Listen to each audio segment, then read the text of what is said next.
सभी को नमस्कार दोस्तों। मेरा नाम है राहुल और मैं भरतपुर से हूँ। मैं आपका मेरे YouTube चैनल पर स्वागत करता हूँ। आज जो हम पढ़ने वाले हैं कक्षा 10 की गणित और प्रश्नावली 1 से ही शुरुआत करते हैं। दोस्तों, बहुत से स्टूडेंट ऐसे होते हैं, काफ़ी सारे स्टूडेंट ऐसे होते हैं जो गांव में रहकर अच्छे से तैयारी नहीं कर पाते। उनके लिए मैं ये सेवा बिल्कुल फ्री लेके आया हूँ कि यूट्यूब पे पढ़ाऊँगा और पढ़ाते रहूँगा। तो देखिए दोस्तों, आज जो हम पढ़ने वाले हैं वो है कक्षा 10 की गणित प्रश्नावली 1 और 1 में 1.1 पढ़ेंगे। और हमारा सबसे पहला जो सवाल है दोस्तों वो है, निम्नलिखित संख्याओं को अभाज्य गुणनखंडों के गुणनफल के रूप में व्यक्त कीजिए। यानी कि एग्जामिनर हमको कुछ संख्याएं देगा और हमको अभाज्य गुणनखंडों के गुणनफल के रूप में उन संख्याओं को क्या करना पड़ेगा दोस्तों, व्यक्त करना पड़ेगा। सबसे पहले जो हमारी संख्या है वो है 140, उसके बाद है 156, उसके बाद है 3825 यानी 3850। तो दोस्तों, इन सभी को किस तरीके से हम सॉल्व करेंगे, किस तरीके से अभाज्य गुणनखंडों को करेंगे, तो वो हम अभी सीखेंगे। देखो, इनको सीखने से पहले दोस्तों अब हमको पता होना चाहिए भाजकता के नियम। ये भाजकता के नियम क्या होते हैं? ज़्यादा नहीं तो दोस्तों 2 का भाजकता का नियम, 5 का भाजकता का नियम और 3 का भाजकता का नियम। 2 का, 3 का और 5 का, ये 3 भाजकता के नियम आपको आने चाहिए। तो मैं यहाँ पे जल्दी से उन तीनों भाजकता के नियम को बता देता हूँ, जिससे कि आपको अगली कोई परेशानी नहीं होगी। हम 0 से स्टार्ट करते हैं। अब तक आपने कुछ पढ़ा है, नहीं पढ़ा है? पढ़ा हो तो ठीक है, नहीं पढ़ा हो तो और भी ठीक है। आप यहाँ ध्यान रखना अपना बोर्ड पर और बिल्कुल वीडियो के अंत तक बने रहना। आज आप अभाज्य गुणनखंडों के गुणनफल के रूप में व्यक्त करना सीख जाएंगे। सबसे पहले दोस्तों हम हमारी संख्या लेते हैं, हम यहाँ पर डालते हैं हल। हमने हल डाला, हल में सबसे पहले हमारी संख्या ले ली हमने 140।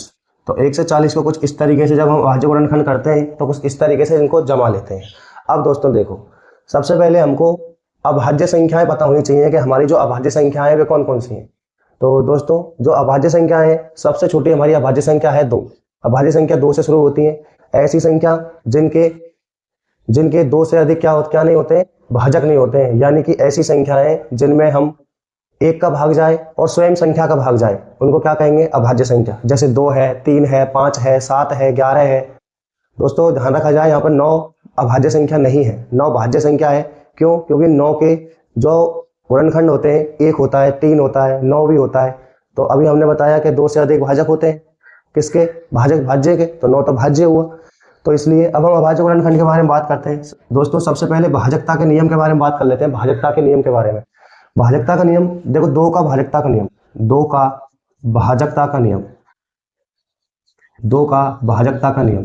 दोस्तों 2 से भाजकता का नियम है, यदि किसी संख्या के अंत में 0, 2, 4, 6, 8 ये सभी आपको अगर देखने को मिल जाए तो उस संख्या में 2 का पूरा भाग चला जाता है। और अगर इन संख्याओं में से संख्या के अंत में, जैसे कि संख्या के अंत में 140 है, 140 का अंत का यानी कि इकाई का अंक, तो जिन संख्याओं का इकाई का अंक 0, 2, 4, 6, 8 हो, वो संख्याएं 2 से पूर्णतः विभाजित होती हैं। इसी तरीके से दोस्तों 3 का भाजकता का नियम होता है। 3 का भाजकता का नियम, 3 का भाजकता का नियम देखेंगे दोस्तों।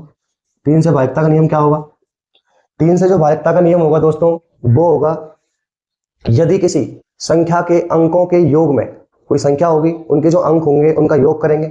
अगर उस योग में 3 का भाग पूरा चला जाए तो उस पूरी संख्या में भी 3 का भाग पूरा चला जाएगा। जिस तरीके से, जैसे माना हमने ले लिया 45 ले लिया, तो 45 में भाई 3 का भाग पूरा जाएगा कि नहीं जाएगा, कैसे चेक करेंगे? कुछ लोग तो भाग देने बैठ जाएंगे। अरे जब भाग ही दे लेते हैं तो फिर भाजकता के नियम की जरूरत ही क्या पड़ती?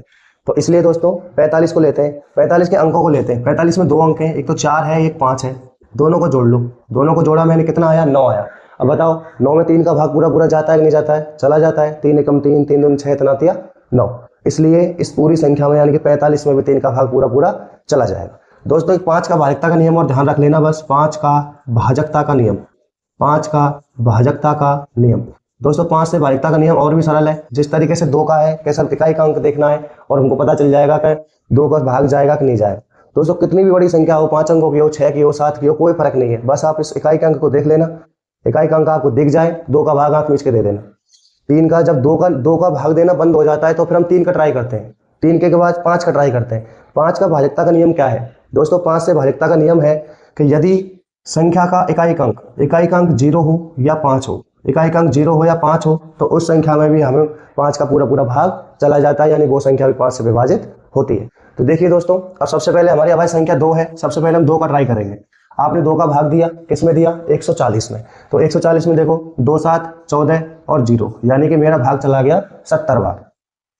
अब ये मैंने देखा इसमें इकाई अंक 0 है, तो सर ने बोला है इकाई अंक अगर 0 हो तो उसमें 2 का भाग दे देना है, तो 2 का भाग दो। कितनी बार जाएगा? 35 बार, क्योंकि 35 गुना कितने होते हैं? 70 होते हैं। अब देखो दोस्तों, अब इसमें 2 का भाग, कुछ बच्चे क्या करते हैं इसमें 2 का भाग दे देते हैं और शेष फल में 1 बचता है, बचना है।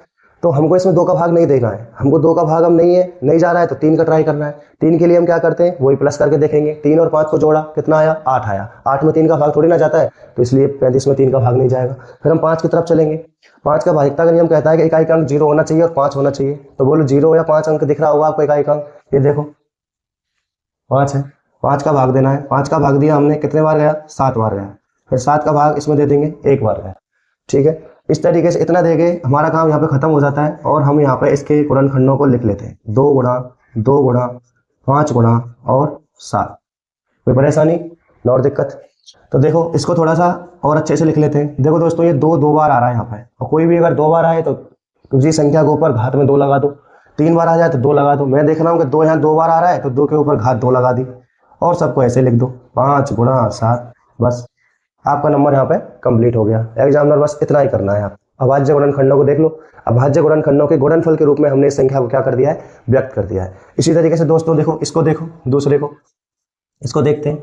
156 हमारे पास है, 156 को भी इसी तरीके से जमा लेंगे। अब देखो इकाई अंक 0 2 4 6 में से 8 में से है क्या? नहीं है 6 दिख रहा है हमको, इसलिए हम इसमें 2 का भाग दे देंगे। 2 का भाग दिया हमने 128 में। देखो 14 में दिया 7 बार, 14 बार गया, तो सॉरी 7 बार गया, 14 आ गया, फिर 8 आ गया। ठीक है, 78 दूनी कितने होते हैं? 156। अभी इसमें 2 का भाग और भी देना है, क्योंकि इकाई अंक कितना है? 8 है, और 8 हो तो 2 का भाग पूरा पूरा चला ही जाता है। तो देखो 2 का भाग दो इसमें, 2 तिया 6 और 2 नाम 18, 39 बार गया। अब देखो इकाई अंक 2 4 6 8 में से है क्या? नहीं है, इसलिए हम इसमें 2 का भाग नहीं देंगे। 2 का नहीं देंगे तो फिर किसका देंगे? 3 के ऊपर चलेंगे। 3 कहाँ है? 3 ये रहा। तो 3 का भाग देके देखा, 3 के भागता नियम क्या करता है कि संख्या के अंकों के योग में 3 और 9 को जोड़ा, 12 आया, 12 में 3 का भाग जाता है, इसलिए 39 में भी चला जाएगा।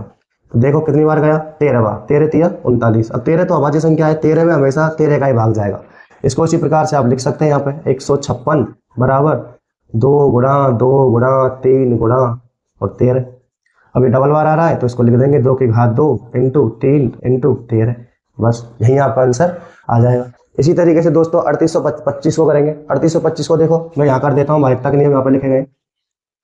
तो देखो 3825 को करते हैं एक बारी हल। इसको भी इस तरीके से जमा लेंगे। तो देखो इसमें तो सीधे सट्टे 2 का भाग जाएगा नहीं, क्योंकि 0 2 4 6 8 नहीं है इकाई अंक, सीधा 5 है। अब 5 का भी सबसे पहले नहीं दे सकते, क्यों? पहले 3 का ही चेक करेंगे। 3 का चेक किया, 5 और 2 7, 7 और 8 15, 15 और 3 18। अब 18 3 से विभाजित होती है 6 बार, इसलिए 3825 में भी 3 का भाग पूरा पूरा चला जाएगा। यहाँ हल लिख लेते हैं। 3 का भाग दिया मैंने, 3 एकम 3, 3 दूनी 6, 2 बचा 22 हो गया, 13 7 21 और 13 5 15। अब इसको एक बार और चेक करो, 12 और 12 24, यानी 3 का भाग और जाएगा, 3 चुका 12 और इसमें दे दो 3 दूनी 6 और 13 5 15। अब देखो 5 और 2 7 और 4 11, तो 11 में 3 का भाग नहीं जाता है, इसलिए 425 में भी 3 का भाग नहीं जाएगा। 3 के बाद हम कितना ट्राई करते हैं? 3 के बाद देते हैं हम 5 का भाग, तो 5 8 40, 2 बचा 5 25। 85 में इकाई अंक 5 है, तो 5 का भाग दे देंगे कितना बार? 17 बार। 17 बार 1 आ गया, यानी हमको यहाँ पे 1 लेके आना है। अब यहाँ पे लिख दो ऐसे ही जो हम लिखते आ रहे हैं, 3825 बराबर 3 गुणा 3 गुणा 5 गुणा 5 गुणा 17। इसको अच्छे से और लिख दो। देखो 3 2 बार आ रहा है, 3 का स्क्वायर इंटू 5 2 बार आ रहा है, 5 का स्क्वायर और 17 आपका रह गया। ठीक है, यही आपका क्या हो जाएगा दोस्तों? आंसर हो जाएगा। तो यानी कि आपको एक भाज्यता के नियम अगर पता है, ज़्यादा नहीं तो 2 का 3 का और 5 का, इतना 3 भाज्यता के नियम तो आपको आने ही चाहिए। उसके बिना आप अभाज्य गुणनखंड नहीं कर सकते। आप चाहो तो स्क्रीनशॉट ले सकते हो, चाहो तो अपनी उत्तर पुस्तिका में इसको उतार भी सकते हो। आगे जो इसके सवाल हैं वो हम अभी कंटिन्यूस करेंगे, तो तब तक के लिए देख लो। चौथा क्वेश्चन है हमारा 5005। तो 5005 को क्या करना है? आप 5005 को साफ सॉल्व करना है। तो 5005 लिखा, सबसे पहले मैंने 5005 लिख के प्रारूप बनाया अभाज्य गुणनखंड करने का। तो देखो सबसे पहले हम देखते हैं इकाई का अंक 0 2 4 6 8 में से नहीं है, तो 2 का भाग इसमें पूरा पूरा नहीं जाएगा। उसके बाद 3 का देखते हैं, 3 का कैसे देखते थे, अंकों का योग करके देखते थे। अंकों का योग किया मैंने, 5 और 5 10, 10 में 3 का भाग नहीं जाता है, इसलिए 5005 में भी नहीं जाएगा। तो अब उसके बाद हम 5 का ट्राई करेंगे भाई। 5 का देखो, 5 एकम 5 0 0 और 5 एकम 5, कोई परेशानी कोई नहीं। अब 1001 आ गया भाई, 1001 में भी इकाई का अंक 5 नहीं है, तो 5 का भाग तो जाएगा नहीं। 5 से ऊपर जो हमारी संख्या है वो है 7, 7 का ट्राई करो। 7 का भाज्यता का नियम कहता है, 7 का भाज्यता का नियम तो हो तो खैर ऐसे कि इसका दोगुना करके इस 100 में से घटाने हैं। जैसे 1 दूनी 2 और 2 कितने में थे, 100 में से घटाना है 2, 98 आ गया। 98 में 7 का भाग जाता है, इसलिए 1001 में भी जाएगा। तो 7 तिया सॉरी 7 एकम 7 और 3 बचे, 7 चुका 28 और 7 तिया 21, 7 का चला गया। 143 में सर 11 का भाग जाता है, 11 एकम 11, कितने बचे 3 बचे, 11 तिया 33, अब 13 में 13 का चला जाएगा।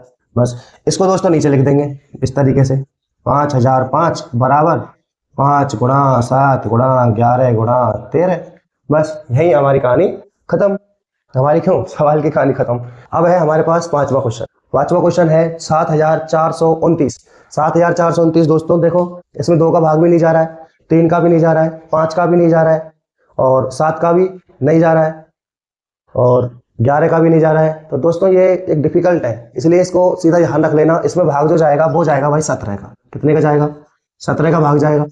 क्यों, सबसे पहले आप 2 का ट्राई करना, 3 का 5 का 7 का 11 का 13 का और 13 के बाद 17 का। 17 का भाग दिया मैंने इसमें। देखो 17 तिया होते हैं 51, 17 चुका होते हैं 68। तो 74 में से 68 घटाया, 74 में से जब 68 घटा तो 6 बचा, ये 62 हो गया। 17 तिया होते हैं 51, अब 62 में से 51 घटा, कितना बचा 11 बचा, 119 हो गया। और 17 पहाड़े 85, 17 छिंग 102, 17 7 119, तो 7 बार चला जाएगा। अब दोस्तों 437 में कितने का भाग दें, तो 17 से तो ऊपर ही जाना पड़ेगा। 17 का जब इसमें भाग ट्राई करते हैं तो 17 का भाग नहीं जाता है, हम इसमें भाग देते हैं 19 का। 19 का ट्राई करो, 19 दूनी 38 और 59 57, तो 19 दूना 38 हो गया, 19 दूनी 38, 19 तिया तो 57 हो जाएंगे, तो 19 दूनी 38। अब इसमें कितना बचा, 5 बचा, 57 हो गया, तो 19 तिया 57। अब 23 में तो अभाज्य संख्या है 23 हमारी, 23 में भाग 23 का जाएगा। तो इसको भी हम क्या है सॉल्व करके लिख सकते हैं। क्या लिखेंगे यहाँ पे, 29 बराबर 17 गुणा 19 गुणा 23। और दोस्तों इसी तरीके से हमारा क्वेश्चन नंबर 1 यहाँ पे समाप्त हो जाएगा। पेपर में दोस्तों इनमें से 1 2 तो पूछे जा सकते हैं, इसलिए इनको ध्यान में रखें। अब हम चलेंगे क्वेश्चन नंबर 2 की तरफ। देख लो, स्क्रीनशॉट ले लीजिए या फिर उतार लीजिए।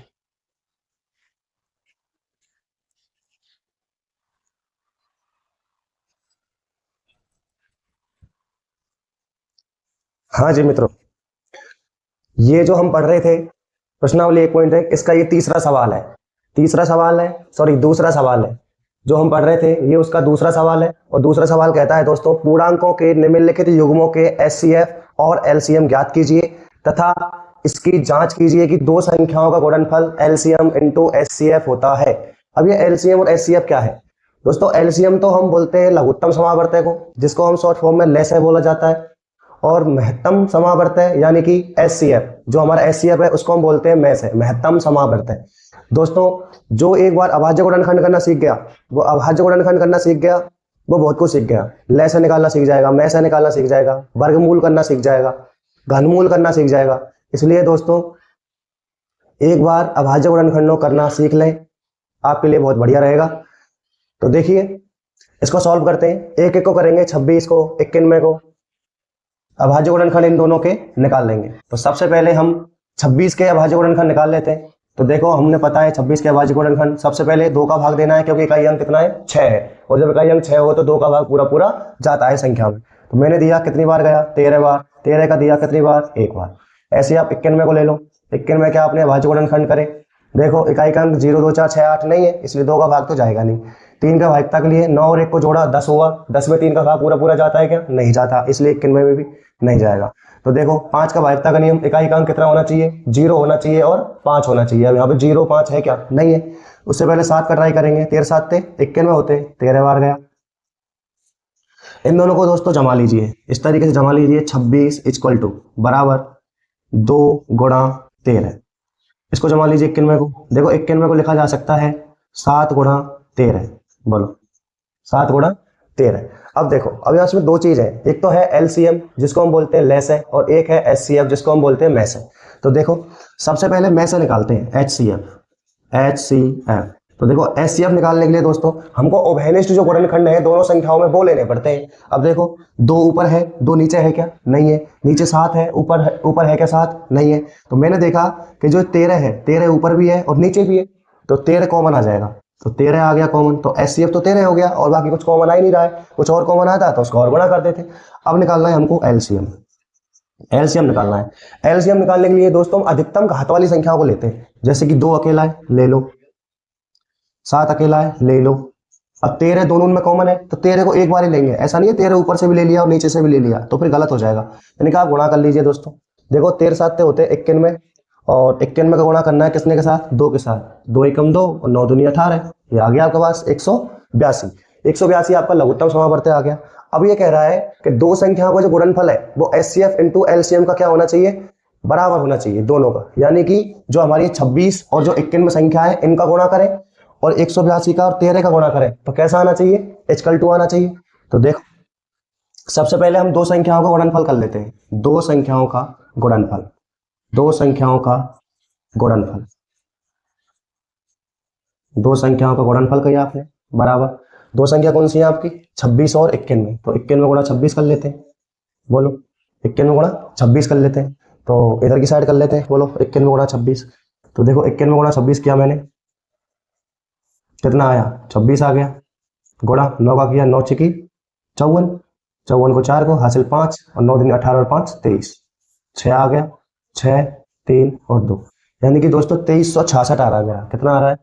2366 आ गया भाई, 2366। इसी तरीके से क्या कर सकते हैं हम? एलसीएम और एचसीएफ गुणा कर सकते हैं। तो लिखो एलसीएम इंटू एचसीएफ। तो एचसीएफ देखो बराबर, दोनों को गुणा कर देंगे, 182 इंटू 13। तो गुणा करो भाई। तो 13 दूना 26, चलो कोई दिक्कत नहीं, इसके आगे लिख देता हूँ।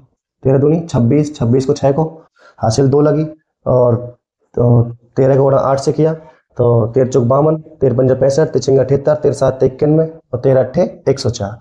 104 में 2 जोड़ो 106, 106 का कितना आएगा? 6 आएगा। हासिल कितनी लगेगी? 10 लगेगी। 13 एकम 13, 13 और 10 23।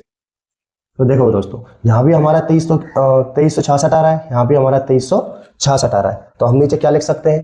तो लिख लेना नीचे, अतः दो संख्याओं का गुणनफल, दो संख्याओं का गुणनफल बराबर एचसीएफ इंटू एलसीएम, है या नहीं है? यहां तक छोड़ के आपका ये पहला सवाल यहाँ पे खत्म हो जाएगा दोस्तों। चलिए इस वाले को करते हैं दोस्तों, ऊपर वाले को, इसको करके देखते हैं हल में। 510 को और बिल में को, ठीक है, एक साथ ही उतार लेना अगर कोई उतारना चाहता है तो। देखो 510 के भी इस तरह परफॉर्मा बनाया आपने, इसी तरीके से 92 का परफॉर्मा बनाया भाई। आवाज गुणनखंड करने का देखो इकाई अंक आपको दिख रहा होगा 0, और जब इकाई अंक 0 दिख जाए तो आप 2 का भाग दे दो। तो देखो यहाँ पे हम 2 का भाग दे देंगे। तो 510 में जब 2 का भाग देंगे तो बोलो 2.5 से दूनी तो 500 हो जाएगा और 5 और आ जाएगा। इसका मतलब सर यहाँ पे आ जाएगा 255। अब 5 और 5 10 और 2 12 भाई, 12 में 3 का भाग जाता है तो 255 में भी जाएगा, क्योंकि 2 का तो जाएगा नहीं सर, इकाई अंक 5 है तो 3 का 2। देखो 3 का भाग दिया इसमें, 3 8 24 और 13 5 15। 85 में तो 5 का जाता है सर, 17 बार, 17 में 17 एक बार इसका होगा। देखो इकाई अंक 2 दिख रहा होगा तो 2 का भाग दे देंगे, कितनी बार जाएगा? बोलो बोलो बोलो 45 गुना 90 यानी 46 गुना 92। 2 का फिर दिया आपने, कितनी बार? 23 बार। 23 का दे दो एक बार, लिख लो। देखो जिस तरीके से हमने ये लिखे हैं उस तरीके से हम इसको लिख लेंगे। बोलो ये लिख सकते हैं क्या? लिख सकते हैं। 510 बराबर कितना है? 2 गुणा 3 गुणा 5 गुणा 17। बिनवे को देख लो, बिनवे को लिख सकते हैं हम, 2 की घात 2 लिख दूं, कोई दिक्कत? इंटू 23। ऐसा तो नहीं है कि सर 2 की घात 2 कैसे लिख दिया भाई, 2 बार है इसलिए लिख दिया, वैसे कोई दिक्कत नहीं है। देखो एचसीएफ निकालो भाई, एचसीएफ निकालो यानी कि में से निकालो, जो जो वेनेस्ट होता है उसको लेते हैं हम। देखो ऊपर में 2 है नीचे भी 2 है तो 1 2 तो यहाँ कॉमन आ जाएगा, गुणा नीचे 2 है, ऊपर 2 नहीं है, ऊपर 23 है, नीचे नहीं है, तो और कुछ भी कॉमन इसमें से नहीं आ रहा है, तो नहीं आ रहा है तो गुणा लगाना कोई दिक्कत नहीं है। इसलिए एलसीएम निकालो भाई, एलसीएम। एलसीएम निकालने के लिए दोस्तों हम अधिकतम घातों को लेते हैं। ऊपर 2 की घात 1 है, नीचे 2 की घात 2 है, इसलिए 2 की घात 2 वाले को लेंगे। तो 2 की घात 2 इंटू 3 को ले लो, लेना ही पड़ेगा, 5 को ले लो, 17 को ले लो और 23 को ले लो। दोस्तों इन सभी का गुणा करना है आपको, इन सभी का क्या करना है, गुणा करना है। देखो 5 दिया 15 और ये 4 है, तो 5 दिया 15, 15 चौका 60, देखो ये तो यहाँ लिख दिया मैंने, 17 गुणा 23। अभी आपको बात खत्म नहीं हुई है, एक बार 17 का गुणा कर लेते हैं 23 के साथ, फिर 60 का गुणा कर देंगे। देखो 17 तिया होते हैं 51, 5 का 17 दूनी 34, 17 दूनी 34, 34 और 5 हो गए सर हमारे 39। अब इसका गुणा करना है मेरे को 60 के साथ, 60 के साथ करना है तो 1 0 तो पहले ही आ जाएगी, 6 एकम 6, 9 6 54, 4 को 5 और 6 तिया 18, 18 और 5 23, ये आ गया। ये तो हमारा एलसीएम आ गया। अब हमको क्या करना है, दो संख्याओं को गुणनफल करना है। दो संख्या गुणनफल बराबर एचसीएफ इंटू एलसीएम। तो देखो एक साथ भी कर सकते हैं, दो संख्याओं का गुणनफल,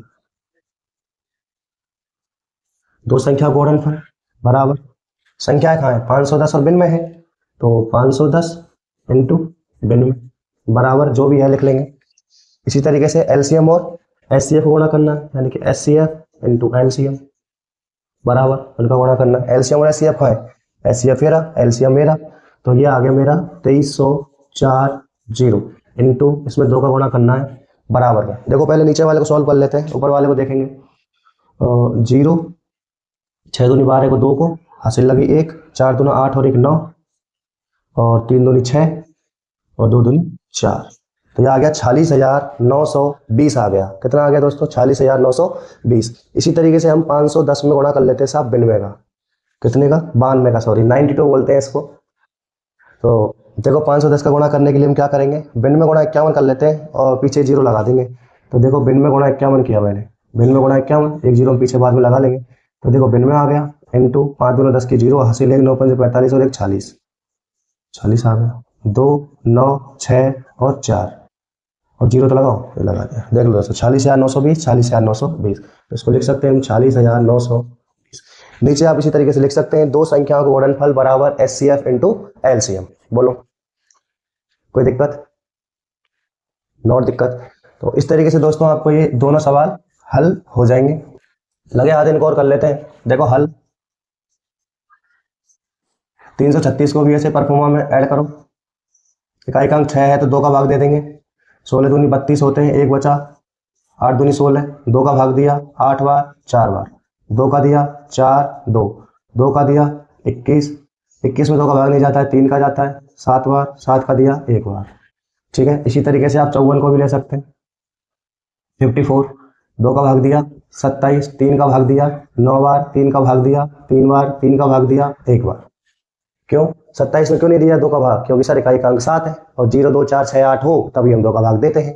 इसी तरीके से इनको जमा लो भाई, 336 को लिख सकते हैं हम, देखो 1 2 3 4, 4 2 2 के यानी कि 2 लिखेंगे, 2 के ऊपर 4 लिख दो, कोई दिक्कत, इंटू 3 इंटू 7। इस तरीके से 54 को लिखा जा सकता है, 54 बराबर 2 गुणा 3 गुणा 3 गुणा 3। इसको सॉल्व करके लिख सकते हैं 2 गुणा 3 की घात 3। कोई दिक्कत, कोई दिक्कत नहीं। सबसे पहले एचसीएफ निकाल लो, में से निकाल लो। देखो में से में हम सिर्फ कॉमन को लेते हैं, जो जो ओवेनिस्ट होते हैं हमारे उसी को लेते हैं में से में। तो देखो कौन कौन सी चीज़ हमको ओवेनिस्ट दिख रही है, 2 यहाँ है, यहाँ है, यहाँ भी है, 2 कॉमन ले लिया। अब देखो ऊपर तो 2 3 और बच रहे हैं, लेकिन और इनमें नहीं है, नहीं है तो नहीं लेंगे। 3 देखो यहाँ 3 की घात 3 है, यहाँ 3 की घात भी 3, अरे यार एक ही तो है ये वाला और ये। तो देखो यहाँ 3 की घात 3 है, ऊपर 3 है तो एक 3 कॉमन आ जाएगा, बाकी इसमें और कोई कॉमन आएगा नहीं, तो कितना आ जाएगा भाई 6 आ गया। अब बोलो एलसीएम निकालो। देखो एलसीएम में थोड़ा ध्यान रखना है, हम अधिकतम घातों को लेते हैं। जैसे यहाँ 2 है, यहाँ 2 है, नहीं सॉरी यहाँ 2 है, चाहे यहाँ 2 ही, बात एक ही है, ऊपर वाले से आया है, 3 संख्या नहीं है, 2 ही है। तो देखो ऊपर वाले को लो, 2 की घात 4 ले लो, इंटू अधिकतम घात 3 की खाएं, ये रही 3 की घात 3, नीचे वाले को लेंगे, ऊपर कितना बच रहा है 7 बच रहा है, ऊपर वाले को 7 कर लेंगे। अब गुणा कर लो भाई। तो देखो इनको थोड़ा सा खोल के लिख लेते हैं, चाहे यहाँ पे लिख लो, 2 की घात 4 को लिखते हैं, 2 दूना 4, 4 दूना 8, 8 दूनी 16, ये तो 16 हो गया, 9 तिया 9, 9 तिया 27 हो गया, इंटू 7। बोलो 7 गुणा क्या कर लो 27 कर लो। तो 7 7 49 को 9 को हासिल 4, 7 दूनी 14 और 4 18। अभी तो 16 और बच रहा है, 16 का गुणा और करेंगे। देखो 16 नंबर होते हैं, 16 नंबर 144, 144 को 4 का हासिल लग गई 14, 16 128 और 128 में कितना जुड़ेगा, 128 में जुड़ेगा आपका 14। तो 128 में जब आप 14 जोड़ेंगे तो कितना आएगा बोलो, 128, 128 में आपने 14 जोड़ा, 2 1 4 1 142 आ गया। कितना आ गया 142 में कितना आ जाएगा, 2 का आ जाएगा। हासिल कितनी लग जाएगी, 14 लग जाएगी। तो 16 कम 16, 16 और 14 कितने हो गए, पूरे पट 30 हो गए। कितने हो गए, 30 हो गए। अब आपको क्या करना है, दो संख्याओं का गुणनफल और दो संख्याओं का गुणनफल और एचसीएफ और एलसीएम का गुणा। इसी तरीके से कर लेंगे आप दो संख्याओं का गुणनफल।